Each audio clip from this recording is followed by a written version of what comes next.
Hi, everybody. I'm Scott Burchfield. I'm the director of the Burchfield Penney Art Center, and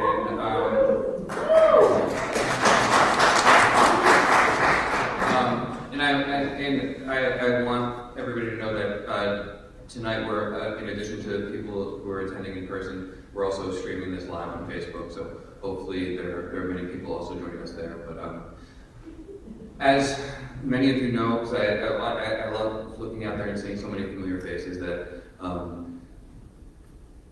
the presentation tonight is part of the exhibition LeRoi Living in Color as a translator and a go-between. I would say LeRoi Living in Color, just in case some of you are still misunderstanding his name. LeRoi Living in Color has been an amazing, from the beginning I referred to it as a project because I think that in museums we speak so frequently about exhibitions, and exhibitions are transitory.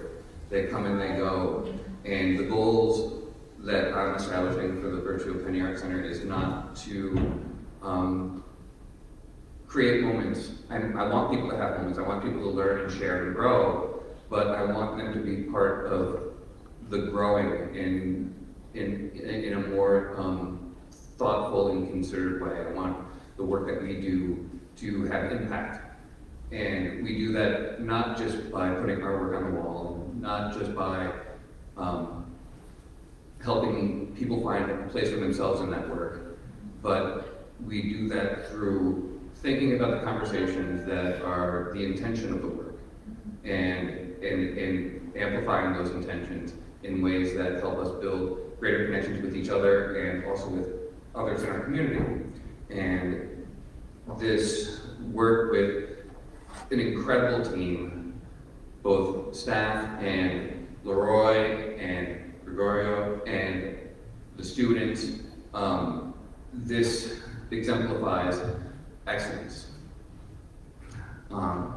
And so as we were sitting down so long ago talking about what the project looked like, we spoke about the fact that if you put up an exhibition, people come, they say, oh, I've seen that, and they leave.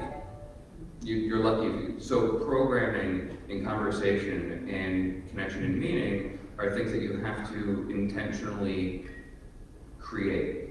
And every single one of those moments around the show have been there for me, and I hope they've been there for you. At the very core and the essence to LeRoi's work, as I experience it, is the way that influence is carried not just between peers, but over centuries and over generations, and it's lived in the stories that we tell about our families and the way that we see the things that other people produce. And core to that is the conversation that Gregorio is going to present tonight. I hope everybody's had an opportunity to learn about him a little bit in his international work at exhibitions, as we were just speaking, as a past museum director, somebody who I believe LeRoi first met in Brazil during one of the exhibitions his work was in. But LeRoi said early on, this is somebody that we want to work with. This is somebody that will bring a conversation forward about the influence of African art on Picasso. And I think that when we tell the story of Western art, we tend to present it, or we tend to experience it, or we tend to know it through art history textbooks, as if creative and cultural production in Europe just spawned out of some great minds without any influence other than just raw creativity, and it negates what we know about the way that people interact with each other, and they interact with each other beyond and across borders, and they interact with each other in conversation, in music, in visual arts. And I don't think that we return to that enough. And I don't know that we ever actually give credit to the complexity. We want simple stories. We want things easy to consume. But I think that if we're doing what we're doing and we're doing it well, we're taking a moment and we're having more complex conversations and trying to build understanding that is important for future generations, but I think it provides meaning and context for the way we experience our own existence. And that's essential for us as human beings, I hope. I have two presents here from the mayor of the city of Buffalo for our speaker tonight. I will not put him on the spot to open them now in front of everybody, but I don't know if I'll ever get up here again, except for to thank you at the end. So I will make sure that they get to him, and we thank Mayor Byron Brown for extending the graciousness and gratitude of our city to our guest tonight. But with that being said, I don't think you came to listen to me ramble on. I think that is perfect time for Gregorio to come up and share with us.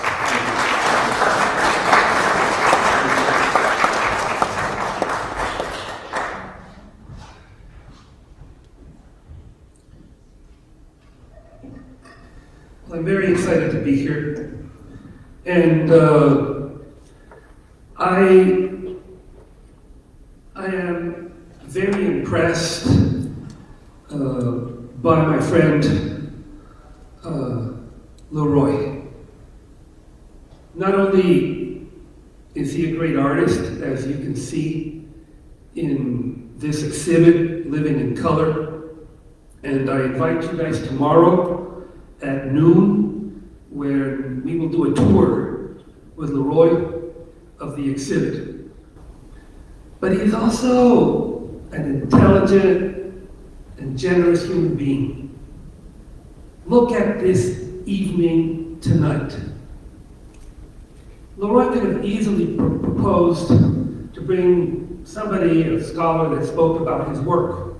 That would have been the customary selfish thing to do, right?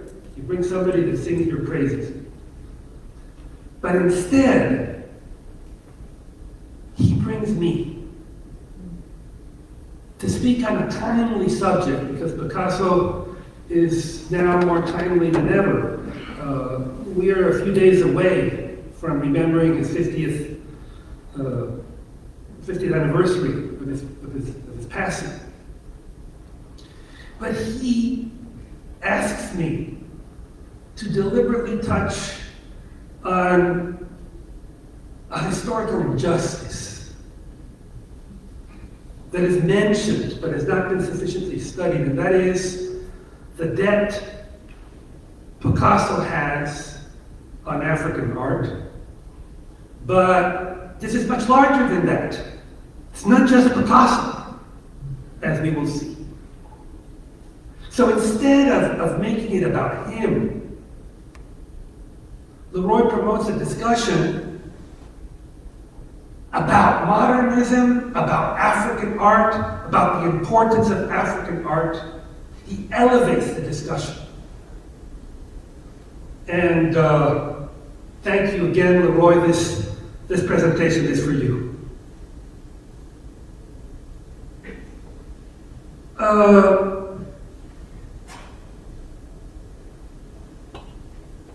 There's been so much said on Pablo Picasso.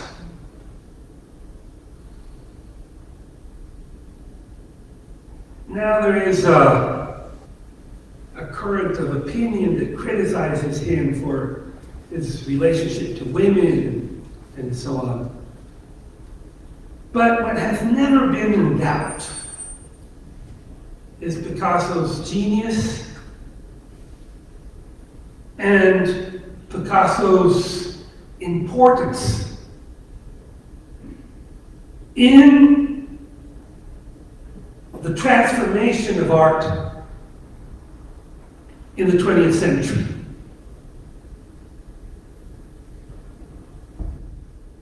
there is something missing in this story. As the great scholar Marius de Salles wrote, the whole modernist abstraction is the offspring of African art and the point of departure for the complete, I repeat, complete evolution of Picasso's thinking from 1907 on. Let me repeat that.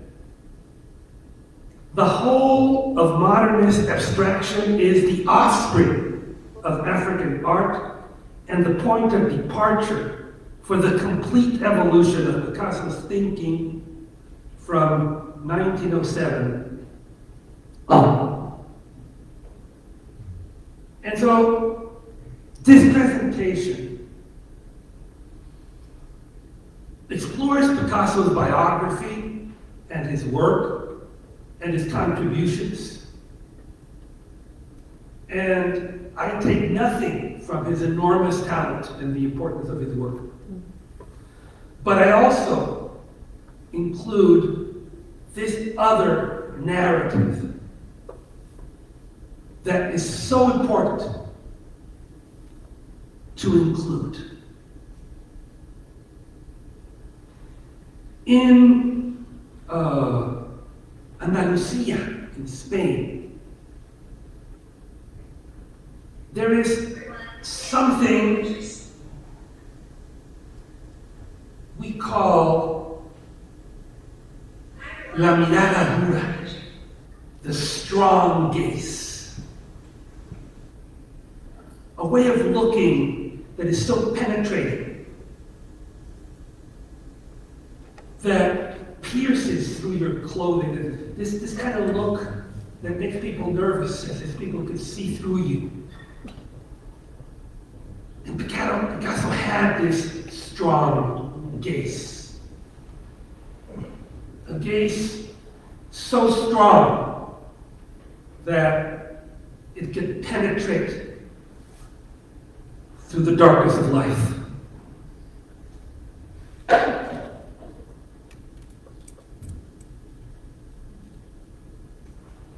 Picasso was born in Malaga, the 25th of October of 1881. Malaga is in Andalusia.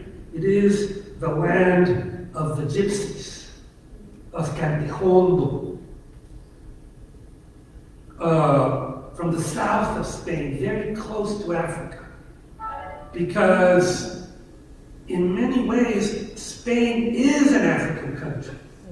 Spain was dominated by the Moors for 800 years. A lot of the vocabulary of Spanish, many words come from Africa. Some of the best architecture. And when he was born, people thought he was dead. He didn't make a sound. And so the midwife just put him on a table, thinking he was dead. And then entered the uncle of Picasso with a huge cigar. And the smoke awoke the kid, who started to cry. So you see, smoking is not always unhealthy.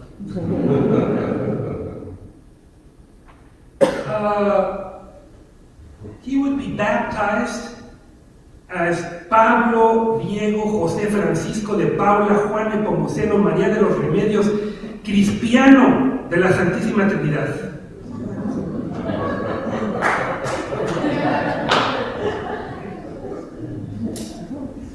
And he starts drawing before he can talk. As a matter of fact, his first word is peace. And that is because pencil in Spanish is lápiz.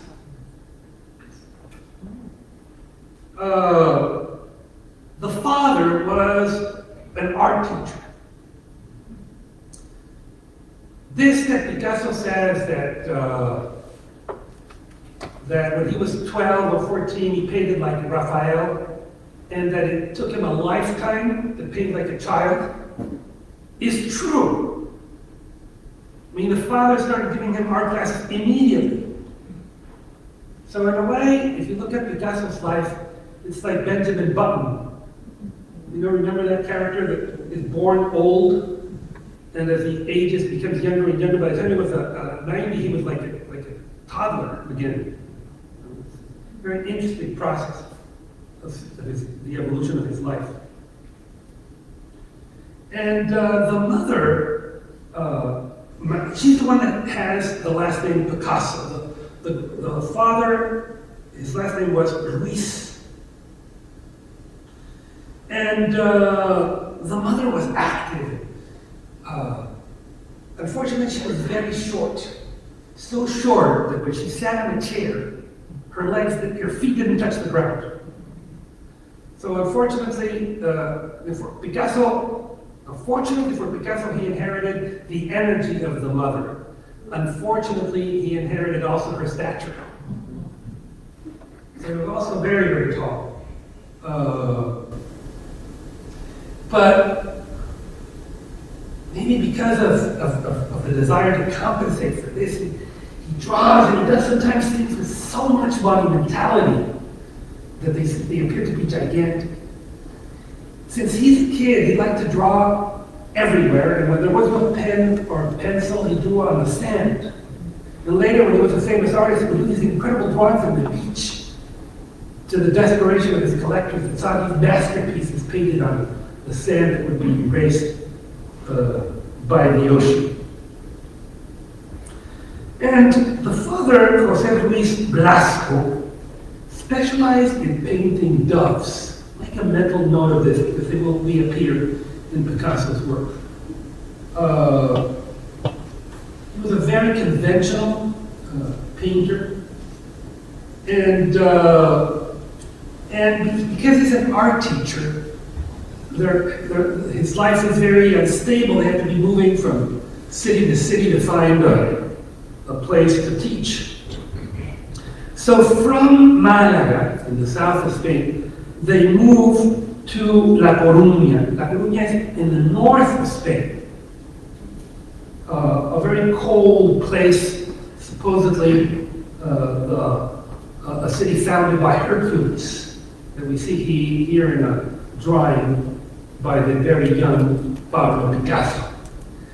La Coruña brought terrible memories for him because the little sister that he adored, Maya, gets sick and dies a few hours before the medicine arrives. The family is so broke that they can hardly afford a coffin for the little girl. And in this work by Picasso as a kid, you see that in the altar of the 4 candles, only 2 are lit because he had 2 brothers that had died, Maya and another little brother. Then they moved to Barcelona. And Barcelona becomes the city of Picasso. Here is where his museums are. This is the place where he really gets his starting in art. He's so talented that he's admitted to art school in Barcelona called La Llotja. And he was about 5 years younger than his fellow students. So he learns to make friends very, very soon. And these older kids, take him to drink and to see women. And his progress is phenomenal. He already has an exquisite technical training, but he becomes virtuosic. An advice I always give people that want to paint do what Picasso did. Begin by drawing fluidly. And he's a teenager, 13, 14, and he's already doing works like these. We've got completely the technique down. Look at the way that he does this out that is blind in one eye. And notice how he presents this. When he's 14, he does what is considered his first masterpiece. It's called Science and Charity. So it is about a patient that is dying, and next to her is a doctor that takes her pulse and a nun that prays. The doctor was modeled after Picasso's father, and the nun after his sister. And from he captures exactly the expressions, the light, and also the lack of hope, because neither the doctor nor the nun seem to be having much luck. The patient looks just as bad. But to give you an idea of the disproportion of Picasso's skill and his age, the kid was so young that he liked to do jokes on people. So, for example, they glued a string to a penny. And they put the penny on the floor, and then when the person tried to pick up the penny, they pulled the penny up, right, and laughed. It's the kid's joke, right? Something a teenager would do. Well, they tried the joke, they put the penny, they glued it to the string, they threw it down. Somebody tried to pick it, they pulled out, but this guy got angry. And he ran to confront the kids. And you know what they did? They hid behind this tree. So he was doing this kind of jokes, but he was already capable of doing works like these. And one day, the father was doing one of his doves and had a hard time completing the feet, not the feet, the claws of the doves. And he asked Picasso if he could do that. And he did it perfectly. And when the father returned and saw it, he laid down his brushes. Here you have Picasso in his class, and he starts frequenting a coffee house, the Four Cats it was called, where he learns all about news about the avant-garde. And he, discusses all the new texts. He gets a girlfriend at 16 or something. Normally at that age, you can't get anything. But he gets not only a girlfriend, but a famous girlfriend. This girl that is an acrobat in the circus. And then he gets his first apartment. And so funny. LeRoi was sharing an anecdote of how, when he was young, he used to get into these apartments and he did these gorgeous murals in the apartments. And, that's exactly what Picasso did. They were starving, they had nothing. And so, in this bare apartment,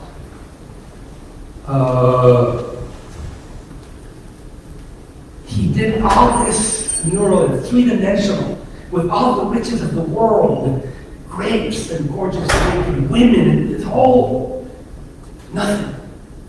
And he signed it, LeRoi, I the King. So the guy was a king, even if he was a starving teenage artist. He decides to go to France with his friend Casagemas. And if you notice, Picasso's work is constantly evolving. The father, for example, saw that he was so talented doing realistic images that he thought that he could make a living by becoming a church painter. But notice how from this realistic images that I showed you, now he enters into France. And he immediately starts painting like the Impressionists. He starts working all this new language. And in France, he experiences a whole new sexual morality that is so different. Spain is very puritanical, very Catholic. France is much more open. And he decides to move with his friend Casagemas, Carlos Casagemas, to France. Carlos Casagemas was so close to him that they used to wear the same jacket.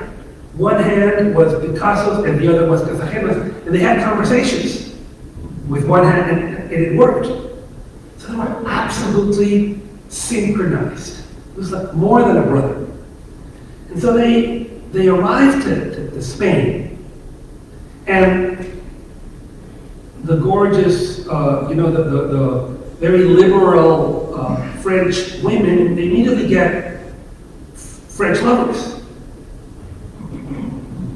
And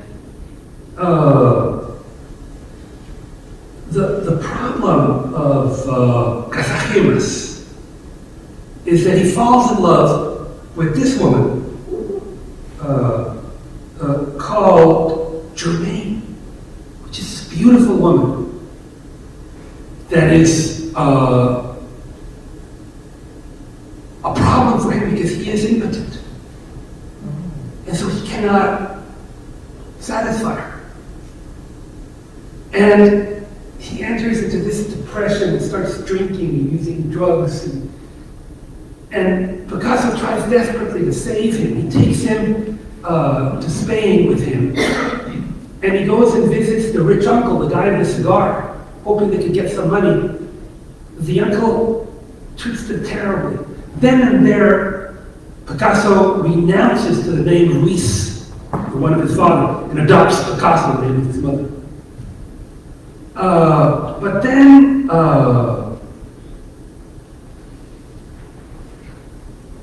Casagemas returns to France, to Paris, and he organizes this farewell party for him. And he brings all the friends there. And he stands up. And he starts a speech. Germaine gets very nervous because she sees that he has a bulge in the pocket.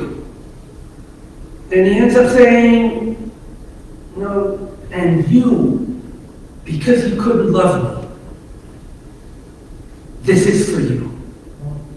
And he pulls out the pistol, he aims at Germaine, he shoots, and the bullet hurts her but doesn't kill her, but he thinks it has. And then says, and this is for me. And he shoots himself. So Germaine didn't die, but for Picasso, knowing about the death of his friend, he immediately starts painting in blue. And then he's convinced that he gets deeper and deeper in this depression. He is convinced that he's going to be like every starving artist and never sell anything. He does this work where he puts Casagemas with a distant mother and a cold lover. And as his depression progresses, the blue takes over completely. And then he gets the permission to go and paint a prison of women that is run by nuns. And most of these women were former prostitutes. Many of them had venereal diseases. And the nuns had everything impeccably clean, but they forbade the women inmates to bathe. So look at this horrible place.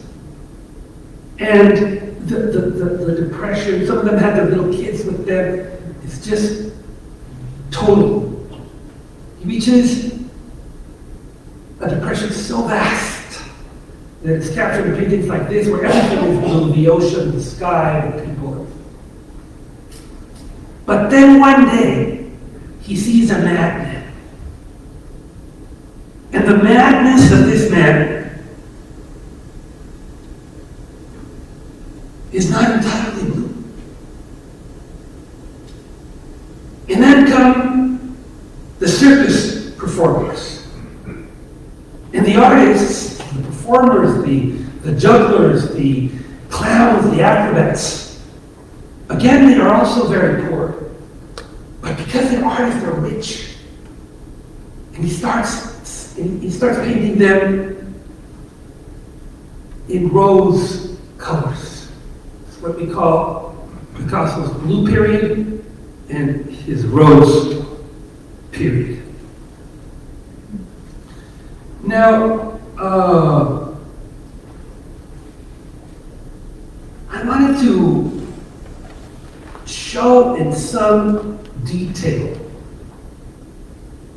Picasso's evolution before he comes in contact with African art. So, if you notice, it starts from a rigorous understanding of technique, academic art. It involves an experimentation with different trends within the European art, like Impressionism. And several things change. First is what I think would become a constant in his life, which is the renewal through love. He meets this French girl called Fernanda. He's like a gypsy. He uses all these exotic perfumes. People can tell where Picasso was by the aroma of Fernanda. He seduces her by giving her a little cat. And then they move into this gigantic studio that has the form of a boat. That's why it's called Chateau Lavier. And with Fernanda, he goes to the north of Spain, a place called Osol. And he sees the peasants that had to work in the cold and whose bodies and features were very different from the Parisians. Harder. And the experience of these working class people and an initial contact with Iberian art allows him to start looking at faces as masks. So he returns to Paris, and he had been wrestling with this portrait of Gertrude Stein, and he finally solves it very quickly by presenting her face as a mask. And he does that also with a self-portrait. But nothing would compare to his encounter with African art. He had gone to this museum called El Tocadero. He was there feeling, and then he starts looking at all this African art.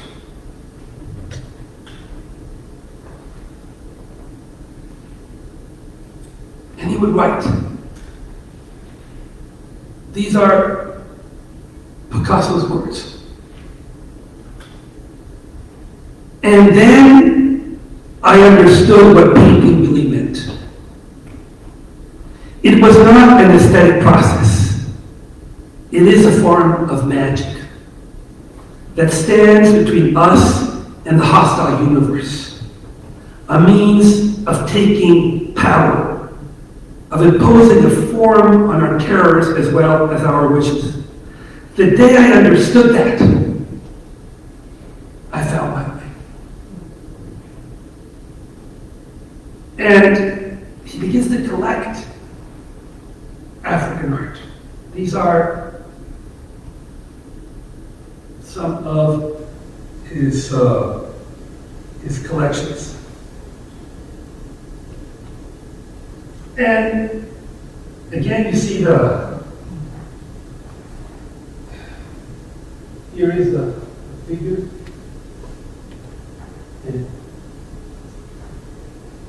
And then immediately, he starts to transform himself.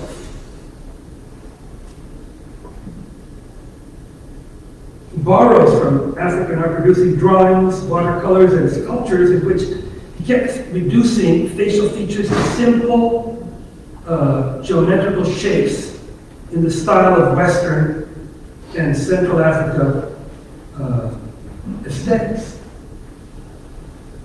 So here, for example, you see the African art, and this is what Picasso did.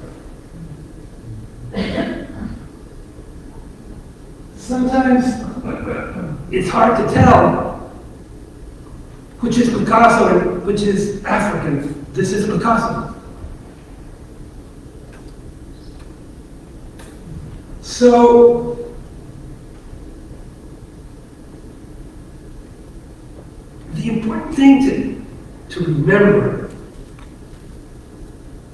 is that African artists have been abstracting the human figure for centuries. So, Picasso's use of two-dimensionality, his geometry and flat surfaces was only possible because African sculptors and carvers had been mastering the art of abstraction for centuries. Now, in 1907, Picasso would do what is considered the first masterpiece of 20th century art. It's called Les Demoiselles d'Avignon, Ladies of Avignon. And this painting, why is it so important? Well, because it is a radical break from the naturalism that defined Western art. In other words, in Europe, the goal of art was to imitate reality, to do reality as, to copy reality. If you look at paintings of Rubens, the goal is to make it exactly the way it appears in the eye. Make like the photography, the painting. So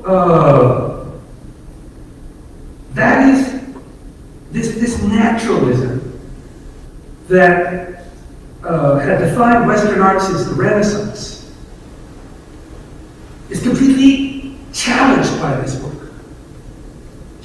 Picasso's two-dimensional women were seen as unfeminine as a complete departure of female beauty.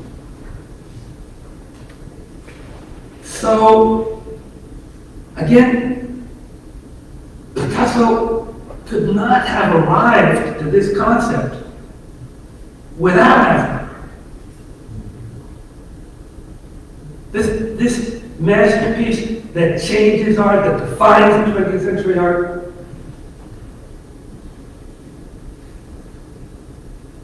is strongly influenced not only by African art, but by the ideas of African art. And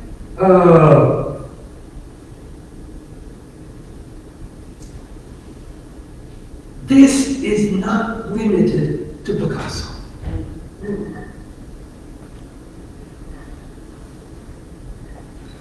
There is here you have Braque, the closest colleague of Picasso in the development of Cubism. Look at his collection.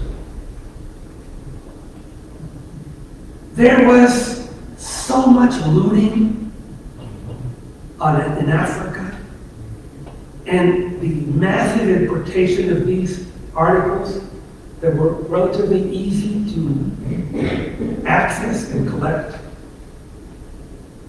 So even artists that weren't too wealthy, they could have their collection. Look at Max Ernst and his collection.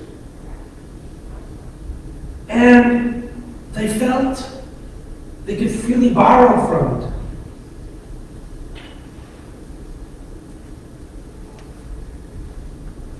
Without the talent of Picasso sometimes. I mean, look at Max Ernst. And here's the African piece, and this is what it comes up with.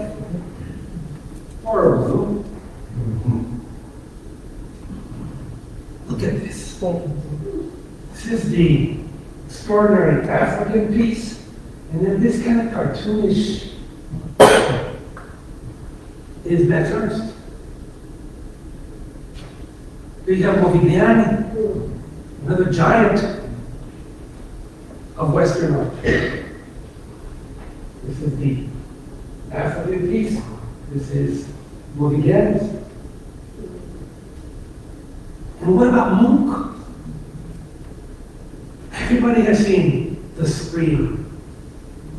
All those attending the Who's concerts, no? No, YouTube. Where not only is the form of the video, but also you see all these lines and the texture recreated in the work. And then this art is presented as completely original, extraordinary, pure genius. Look at Giacometti, another giant.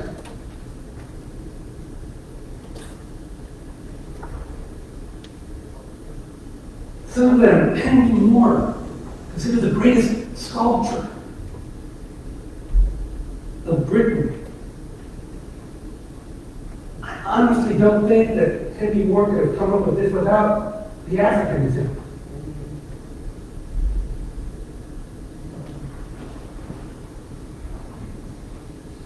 Or the other great giant of the 20th century, Matisse. Matisse gives up with all these collages and everything. It's just this kind of marvel of inventiveness and playfulness. Well,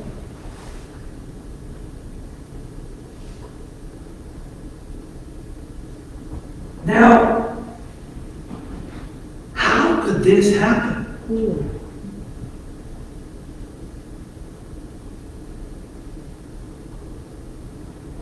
I mean, it's so obvious, no? Two ways.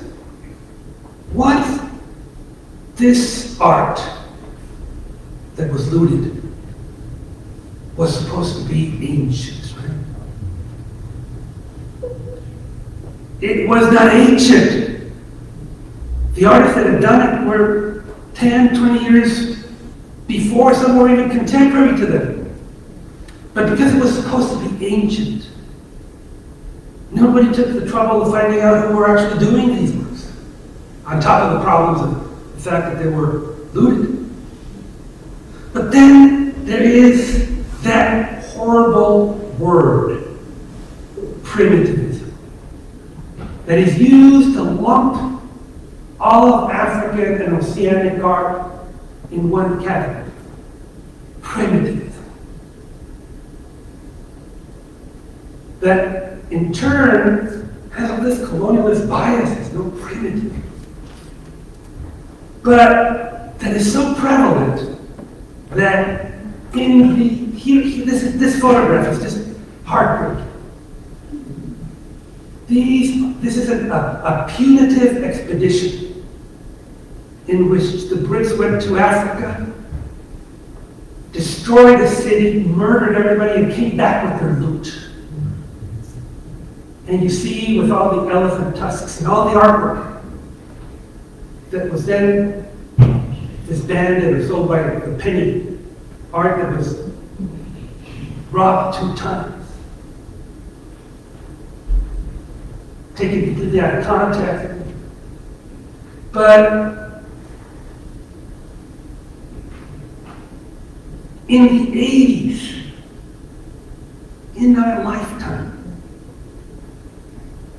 the most prestigious institution in the country, the Museum of Modern Art, has a blockbuster exhibit, 2-volume catalog, and it's still calling African art and Oceanic art primitive.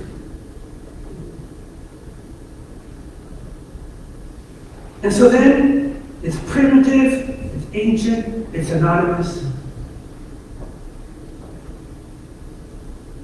And what do they base this idea? Well, on the European history that the Renaissance had developed, the use of perspective, the use of the shadows to create naturalism. And so anything that wasn't naturalistic was considered primitive. But I would say that the African artists were doing naturalism since the times of Cleopatra and Nefertiti. There you have it. Or look at these sculptures from Nigeria. It's not that they couldn't do naturalistic works. It's that they refused the long-standing notion that the purpose of art was to imitate the world. See, realism and physical resemblance is not the goal of the African artists. See, the process of abstracting, of finding a sculpture, a figure that represents not just one woman, but all women, or that idealizes the virtues that you like, that you love more. Abstraction, if anything, is highly developed. It's not primitive. It's extremely sophisticated.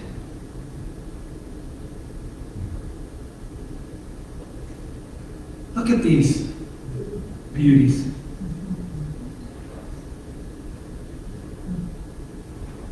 The possibility of finding a form that represents all forms. An equestrian statue that is not Joe Smith on his horse, but everyone. The rendition of animal life. Not copying it from nature, but finding those elements that are essential. And coming up with figures like these that are the result of centuries of observation, of working, of depurating, of coming up with something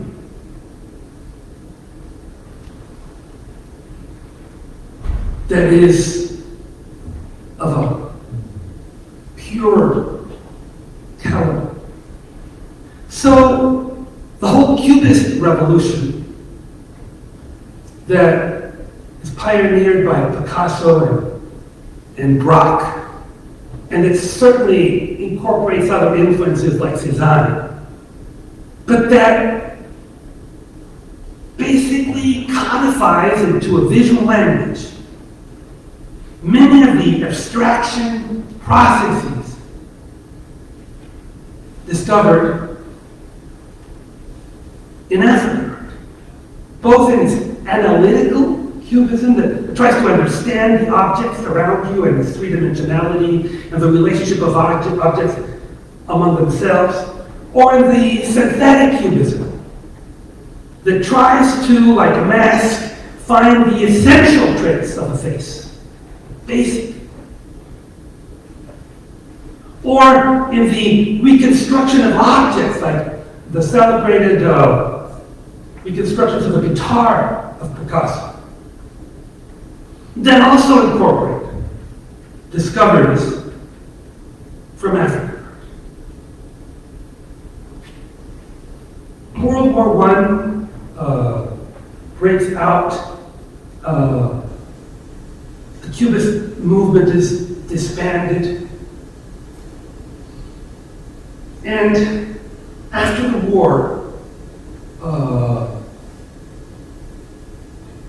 and after the death and destruction, Picasso evolves into different types of arts. But the basic contributions that he had found in African art never abandoned him.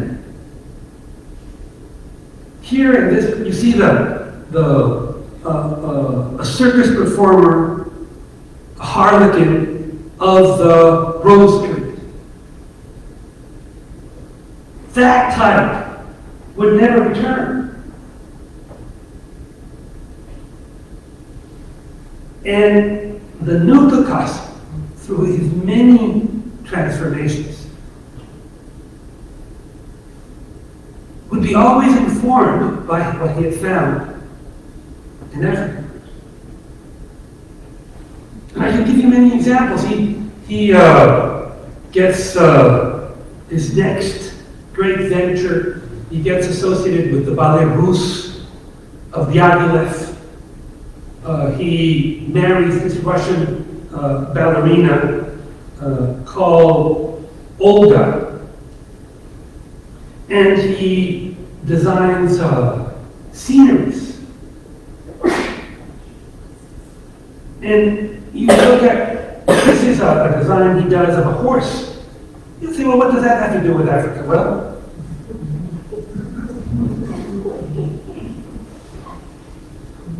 you have the Picasso's horse and the African horse. Then he goes to the beaches and he starts doing all these portraits of people in the beaches. But he doesn't go back to the naturalistic painting. He starts creating forms like this one. And look at the extraordinary African piece. And then the marriage to Olga goes sour. And he paints her realistically, as this woman that he is in conflict with, a woman he cannot stand. And using all his technique, this is what he comes up with. This kind of hard woman. Immediately he starts using abstraction to represent what he's experiencing. Picasso would say that Olga never stops screaming, and here he represents this. Abstracting the image. He finds a lover, Maria Teresa. And then how he paints her. The African model. And then he starts doing sculptures of her. And here you have his work and the African model.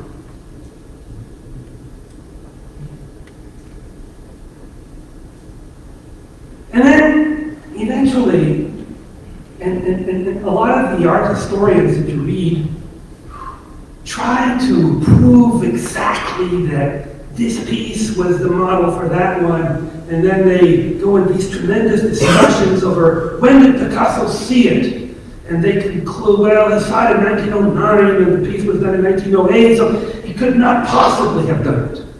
Well, I got news for you. Picasso was such a genius that he could memorize forms, that he could project them. It didn't have to be copied, literally something.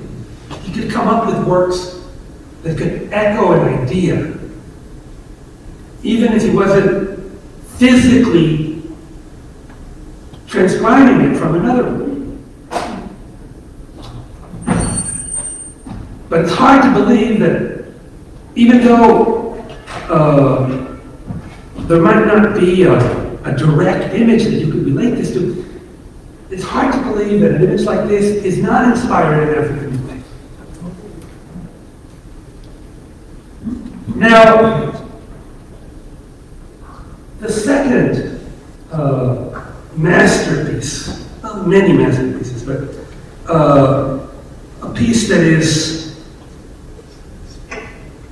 remembered as Picasso's great accomplishment is his mural on Guernica.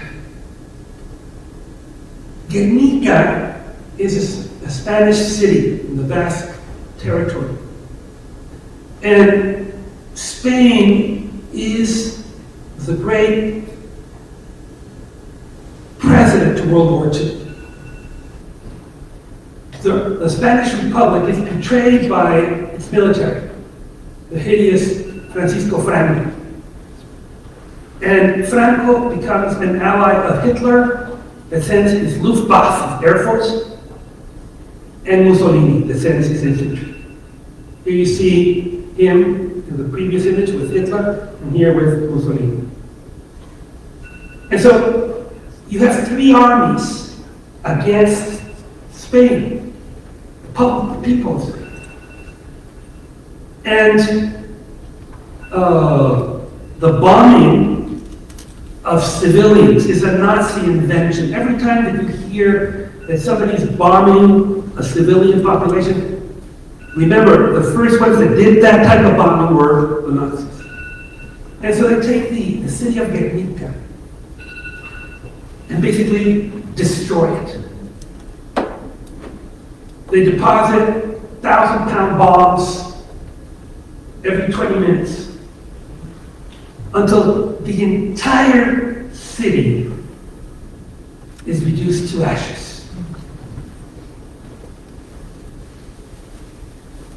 And Picasso creates the most powerful anti-war mural ever painted. So, again, I don't want to take anything away from Picasso's genius. But what I want to say is that the conception of Guernica involves abstraction. What would a traditional naturalistic painting of Guernica would have looked like? Probably like this work of Rubens. They show you the horses, they show you the blood, they show you the faces, they show you the naturalistic. What does Picasso do? It is a work where everything becomes a symbol. See the desperate mother, the bombs, the children, everything. But there is no reference to anything particular of Guernica. It's timeless.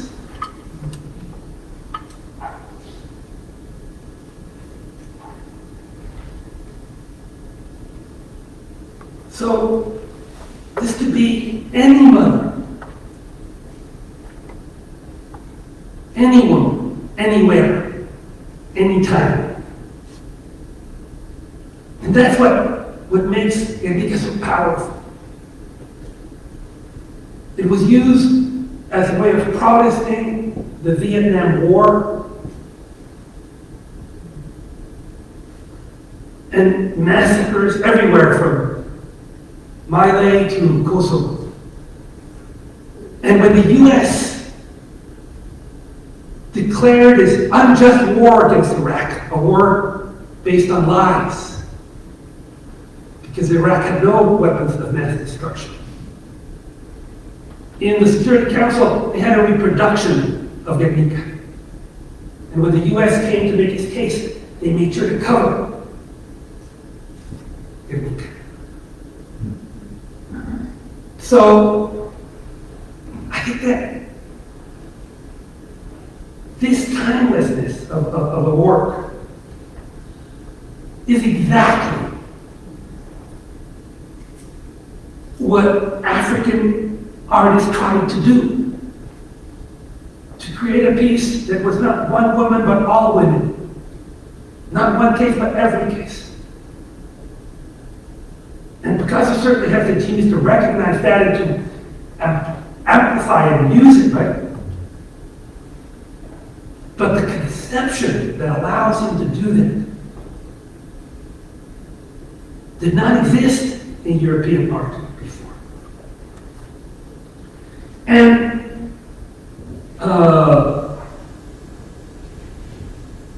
World War II happens.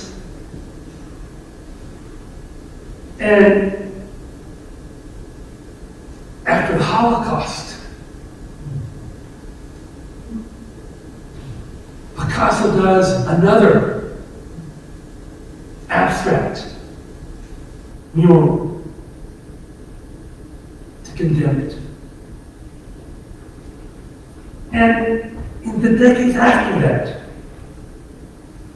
he continues to intensify his pursuit of syntheses, of being able to draw a rooster with 4 lines. Or Don Quixote, instead of drawing the figure of the knight and his, just a simple trace he gives you, Don Quixote. So this process of finding the essence of things, of going from this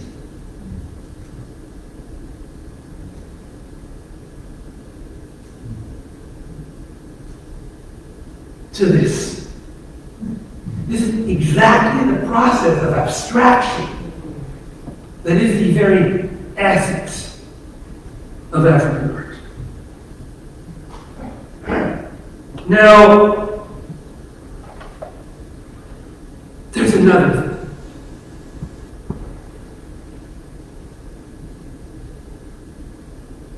And the influence of African art in Picasso is not just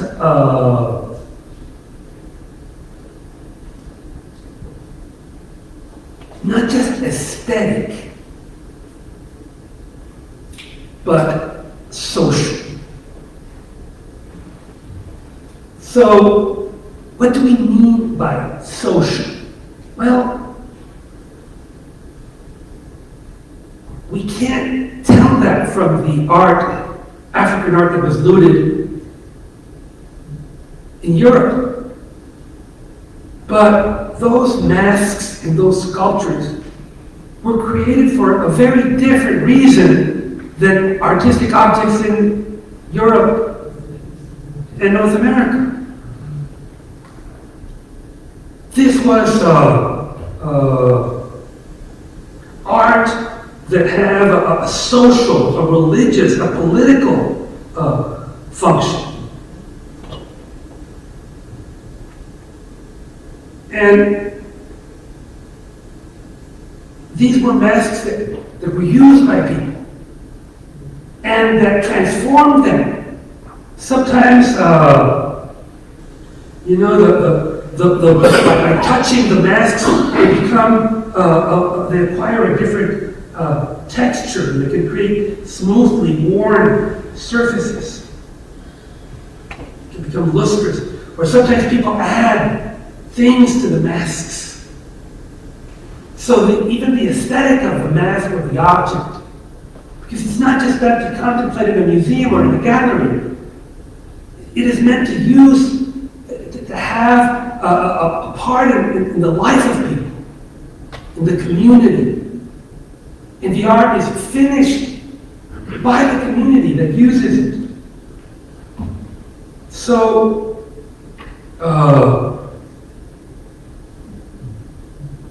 not only the tattoos, look at, for example, the scarification of this woman's back is an artistic creation. So, the idea that art has a way of transforming society, of relating to society, that is very important. So, people read Picasso's pronouncement and believe that the only contribution of African art was the aesthetic, the abstraction of the form, the development of all these aesthetic issues that we've been discussing. But Picasso also saw the religious and ritual purpose of art. The idea that it's a form of magic that stands between us and a hostile universe.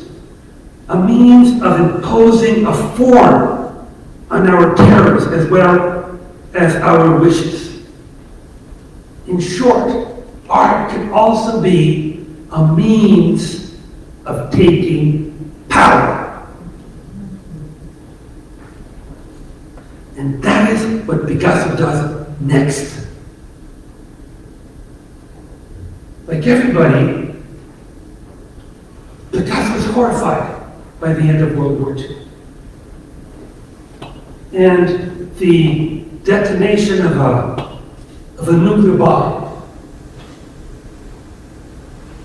And the idea that we are in an arms race where the world will disappear any moment. This is what happens with an atom bomb. Tend to forget that.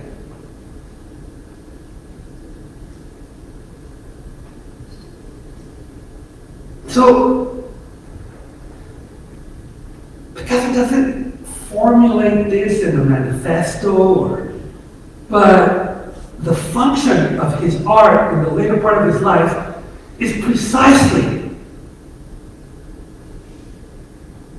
to exercise power over society.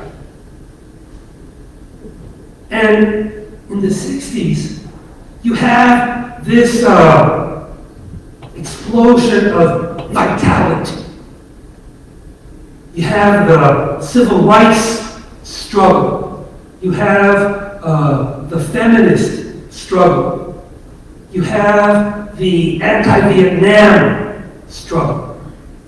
Then Picasso takes the doves that his father used to do, and he transforms them into an icon of peace. And these symbols that Picasso creates become the banner of a new generation. They're carried in marches. They are used on T-shirts. Here you see Frida Kahlo carrying in the last march that she does before dying. She's carrying a poster that could have been drawn by Picasso.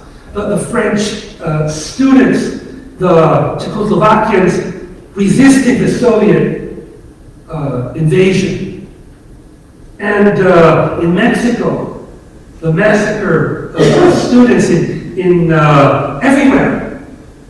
And art, generated not only by Picasso, but mainly by him, becomes a part of these movements. He's there against the beatings, against the killings, the support not only of peace, but on love and freedom and the sexual revolution and the hippies. This is the poster of Woodstock with a dove, not painted by Picasso, but certainly inspired by it. It's everywhere. The great rock superstars, the pacifists,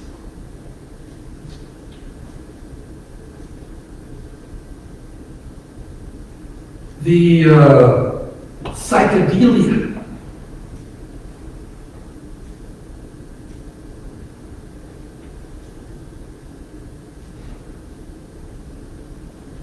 and never has the Western world looked so much like Africa than in the wonderful 60s. The collective feasts, the protest, the participation, the expression of freedom, the liberation, the fight against, as Martin Luther King said, 100 years later, we're still in chains. The idea of creating a more honest life, the idea of inducing the trance of recovering the sense of community, of sexuality, of liberty.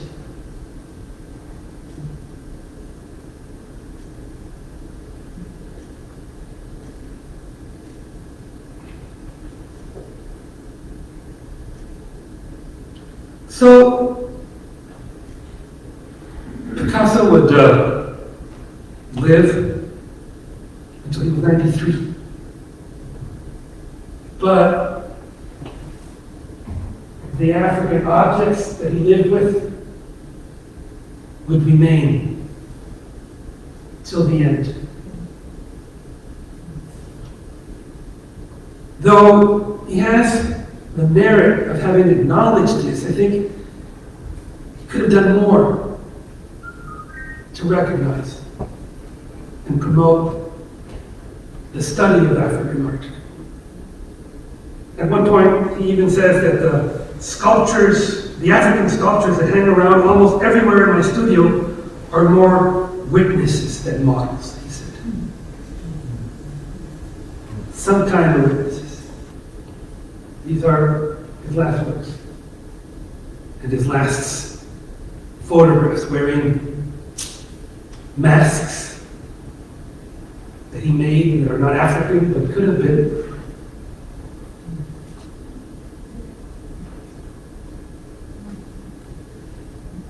And even his last self-portrait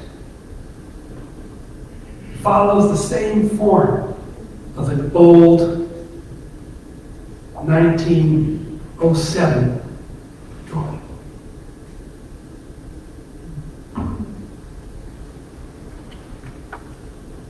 Picasso would die the 8th of April of 1973.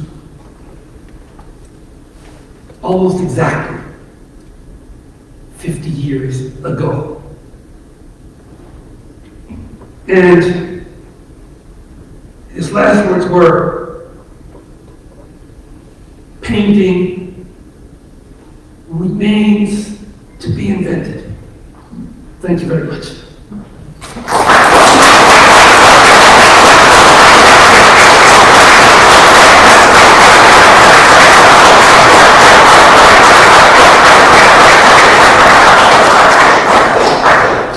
And so they asked me if I take questions, all the questions. Maybe you want to light it up a bit.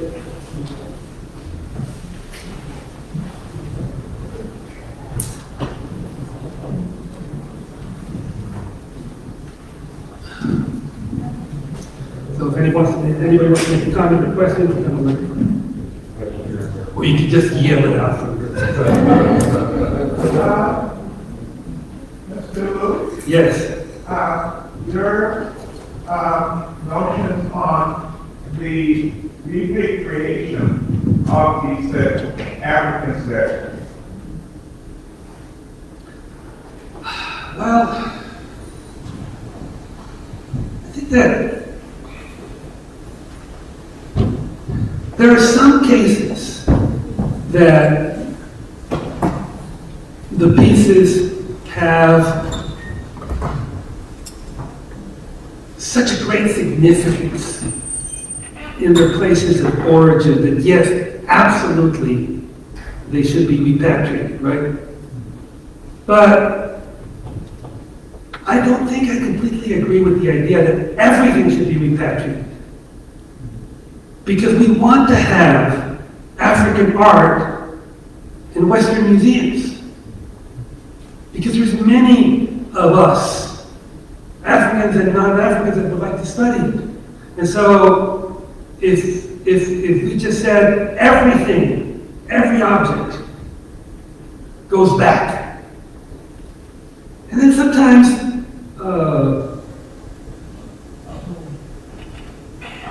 and you empty the museums here, and then if a young person here wants to go and study it, he's probably not going to go to Africa.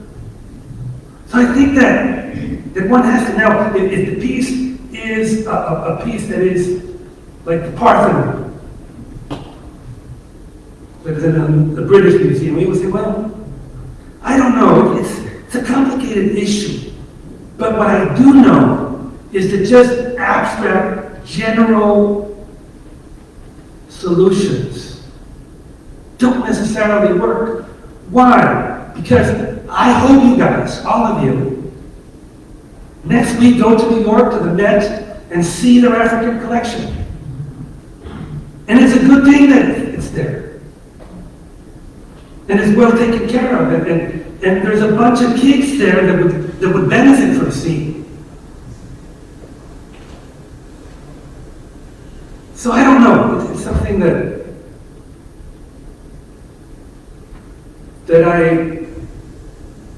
I think, I don't know, I would like to hear what LeRoi thinks about this.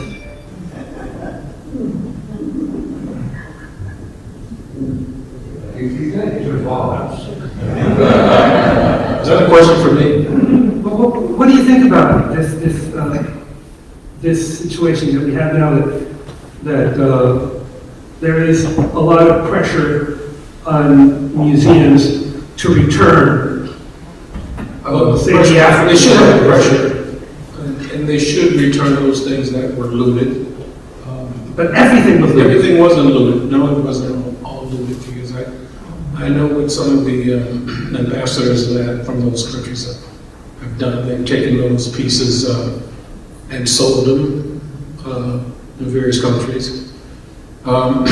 We had a major show here called The Golden Mummies at the Historical Museum, and the golden mummies came out of Manchester, but they were all taken, stolen from Egypt. And I spoke with the governor of Egypt about it, and he wants them back, but he can't afford it. So, under that kind of circumstance, yes.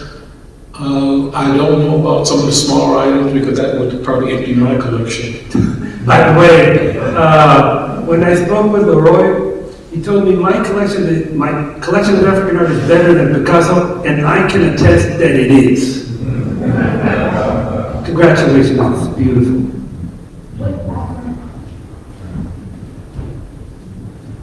Do you think that Picasso was aware immediately of the spiritual basis of those African carvings and paintings which he wrote? Exactly, that's the problem. He was immediately aware of it.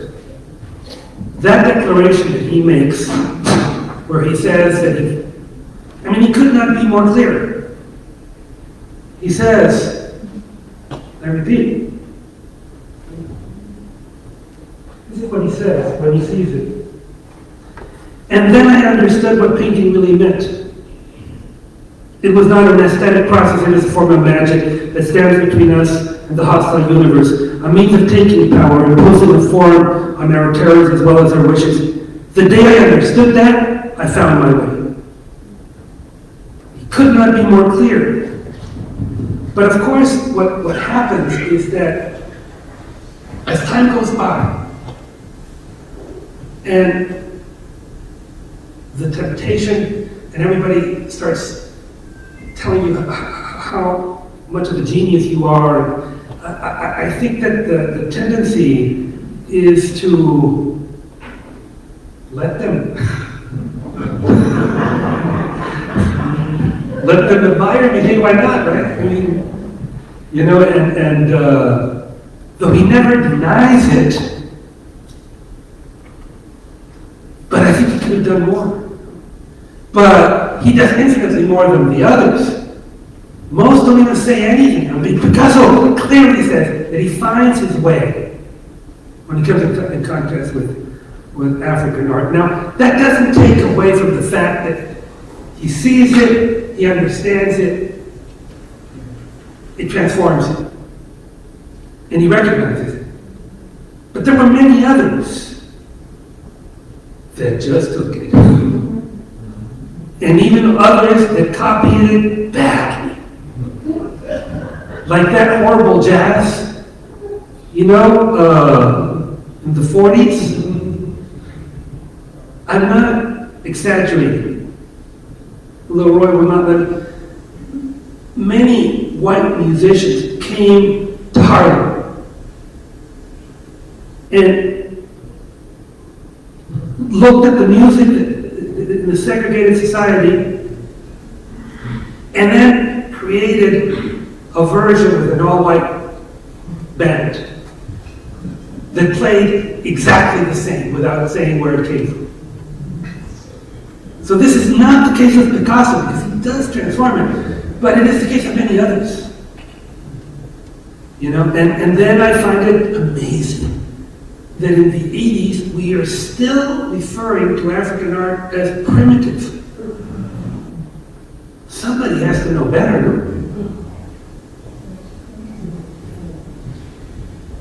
One part of Africa, first I want to compliment and congratulate you on a good lecture. It was a very nice lecture. I'm way more about Picasso I was before. Well, I want to know, Africa. Parts of Africa that contribute to this art. That is also part of the problem. That a lot of the art that was in these collections was looted, taken out of context, sometimes poorly identified. Sometimes they don't even know where exactly it came from. Now there's been much greater efforts to do that. And you have experts like LeRoi that looks at a piece and tells me this is a mask from such period, this is Benin, this is this, and this is that. And that's because you see, another wonderful thing about African art is that because it's so closely linked to ritual and ceremonies, that the forms remain stable. So you see a mask that is used for a certain ceremony, and others do it, and it's similar to what it was built on that tradition. And yes, now you could probably, with the knowledge that we have now, you could probably look at the works and you could say, well, that's from this part of Africa and that's from this other. But even the maps that we currently have of Africa are a product of colonialism. Today, LeRoi was showing me what the original map would have looked like. Very different from these artificial borders. One of the problems that Africa has is that a lot of these borders are not necessarily connected to the real populations and to the present cultures. And so they lock in the same territory antagonistic cultures. And, well, that's another discussion. But yes, I think that now you could probably identify which parts of Africa. What would you say, LeRoi, that mainly are from Congo, or what would you say most of this art, the African art that inspires Western art, would you say that it is primarily from Congo, or? Just the Gold Coast from the Horn of Africa, I'm not from the Horn of Africa, sorry, from probably Senegal all the way down to northern the Congo, because that's where most of the metals and the good woods were made, and other parts of the country. They do have, other parts of Africa do have artifacts and art, but it's not as strongly made as the terracotta or as the beads and the other heavy products, the stones, and those sort of things. Some countries specialize more in cloth and those kinds of things. I wish you could see the collection LeRoi has, and it's so wonderful. One could learn so much. And we should have museums of African art that treat it as art and not ethnography. Any other comment or question?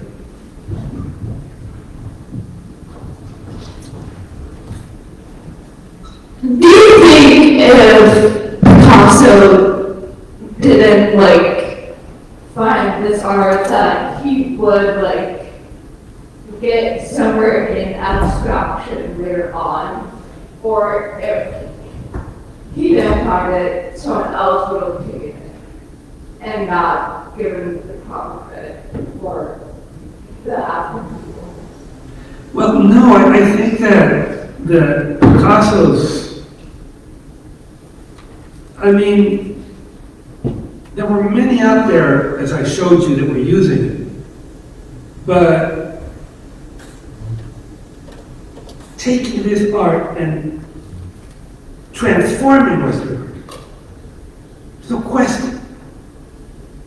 There is one art before Picasso and another after that we even see today.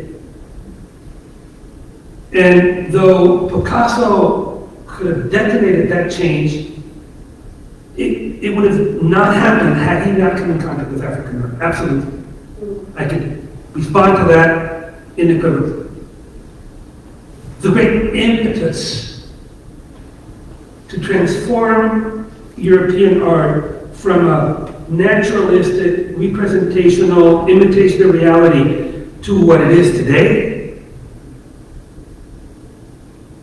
is inconceivable without Africa. Now, yes, Picasso could recognize that and could transform it into a language and could take it to other things.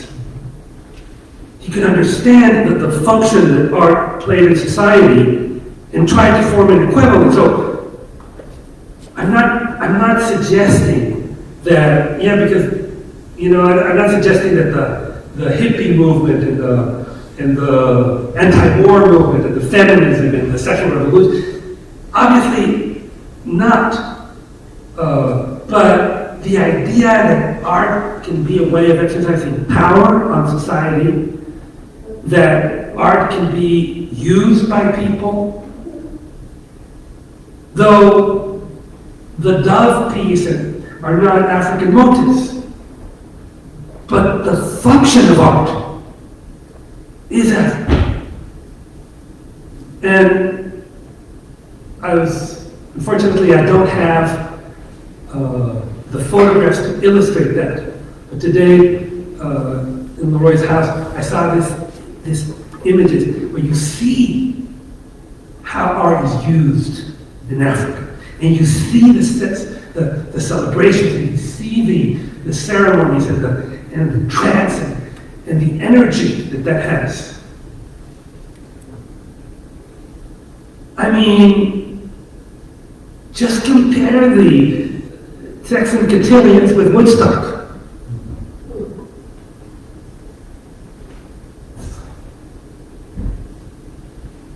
And you see that is what I was trying to say. You know, it's aesthetic and it's social. The aesthetic has to do with the abstraction, with the finding the forms that.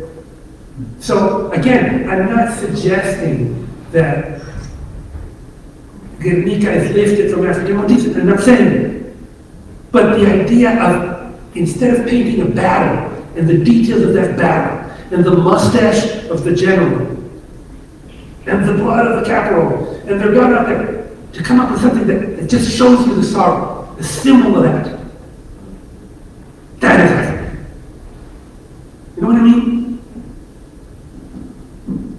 That's very advanced, that's not primitive.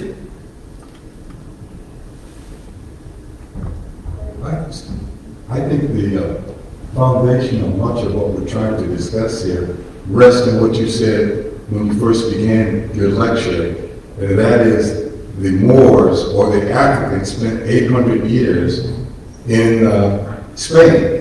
That was the period of enlightenment for the European. So when we begin to talk about primitivism and the isolation and the small box or contribution that the African made, we're ignoring history. And we begin to acknowledge history and the contribution of the foundation of that period of enlightenment, which we call, or they call, the Renaissance period, then I think we could be able to better put things in proper perspective. Agree?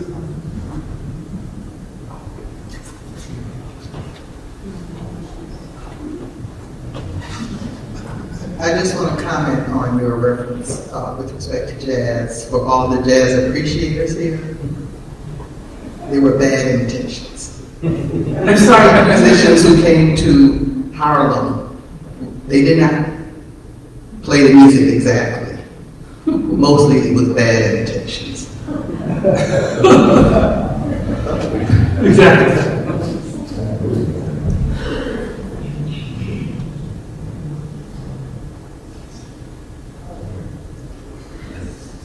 Unless anybody has any other questions or comments, I think that might be the end of our discussion. Well, thank you so much. And remember,